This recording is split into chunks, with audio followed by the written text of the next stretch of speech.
Bonjour à tous, c'est Boulistra, très heureux de vous retrouver pour cette nouvelle vidéo. Après ce petit week-end de Coupe des Confédérations, on a préféré pas mettre des vidéos en ligne et on a préféré recommencer ce lundi avec les analyses des clubs différents d'Europe. Et on va commencer avec l'Atlético cette semaine. Vasco a déjà fait une analyse dessus vendredi, moi je la fais maintenant. Oui, j'ai le maillot du FC Barcelone, si c'est ça la question. La logique n'est pas là, hein, effectivement, vous avez compris, mais voilà, j'ai décidé de porter ce maillot. Parce qu'il n'est pas dégueu, et puis en plus de ça, vous l'avez remarqué, il n'y a pas eu de coupure depuis le début de la vidéo. Je vais boire de l'eau. Excusez-moi, je bois de l'eau. Donc je disais, il n'y a pas eu de coupure depuis le début de la vidéo, c'est normal, puisqu'il n'y a en gros pas grand chose à dire sur l'Atlético de Madrid. Si ce n'est que leur saison a été globalement moyenne dans le jeu, mais qu'en termes de résultats, c'est pas une catastrophe. Ils sont qualifiés pour la Ligue des Champions l'année prochaine, et ils sont d'ailleurs allés en demi-finale de cette fameuse Ligue des Champions. Donc c'est pas non plus une catastrophe. Et vous savez que normalement une part importante de notre analyse, c'est le mercato d'été. Les colchoneros, ça va être compliqué, ils n'ont pas de mercato d'été puisqu'ils ont été interdits de recrutement. Donc en gros, on peut pas dire grand chose, si ce n'est de préparer l'avenir, donc préparer la relève de Griezmann, de machin, de bidule, de trucs, voilà. Mais sinon on peut pas dire grand chose. Et on arrive déjà, à travers cette séquence, à effectivement l'analyse de la saison prochaine. Quels sont les objectifs pour la saison prochaine? On va déjà très vite, au bout d'une minute 30, ça va vite.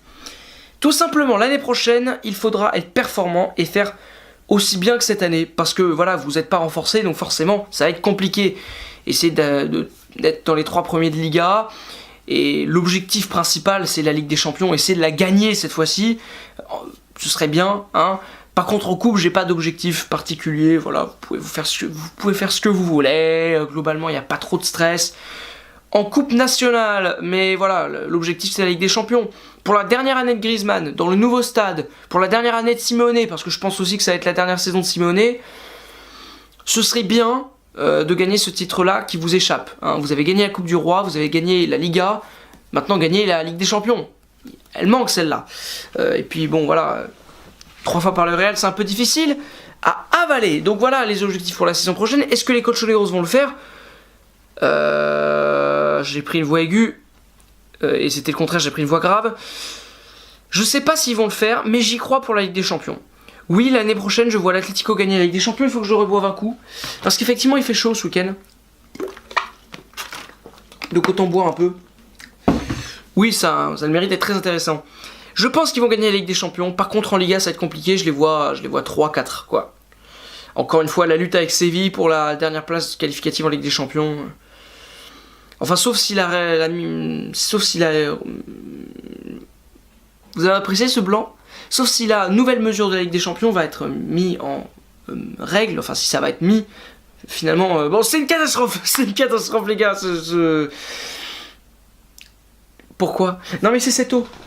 C'est cette eau d'une marque que vous avez déjà vue, mais je m'en fiche. Cette eau est très bonne, mais elle te fait perdre les mots. Je dis n'importe quoi. Enfin bref, voilà pour tout. Alors quels sont effectivement, est-ce que le projet de l'Atlético prend une bonne direction dans les 5 ans? C'est très difficile d'en juger, puisqu'il n'y aura pas de mercato, et qu'il n'y a pas grand-chose qui se passe en ce moment. Mais honnêtement, oui, le stade, c'est quand même super bien. Il y a beaucoup de jeunes joueurs qui ont beaucoup de potentiel dans cette équipe. Donc forcément oui, le projet prend une bonne direction, mais pour l'instant je peux pas vraiment en juger, vous voyez, c'est compliqué. Enfin bref, voilà, cette vidéo what the fuck est terminée, j'espère qu'elle vous a apprécié, et qu'elle vous a apprécié. Bah oui, j'espère que cette vidéo vous apprécie. Par contre, est-ce que vous avez apprécié la vidéo? C'est là la question. Si vous l'avez apprécié, vous pouvez liker, vous pouvez partager, vous pouvez commenter, vous pouvez vous abonner à la chaîne, ce serait génial. Et merci beaucoup d'avoir regardé cette vidéo. On va parler du championnat d'Italie et du championnat d'Allemagne pour cette semaine. J'espère que vous allez apprécier. Il faut que je termine cette vidéo très vite parce que je suis en train de bugger et de mourir. Au revoir sur la... Il faut vraiment que je termine le tournage, c'est terrifiant. Au revoir.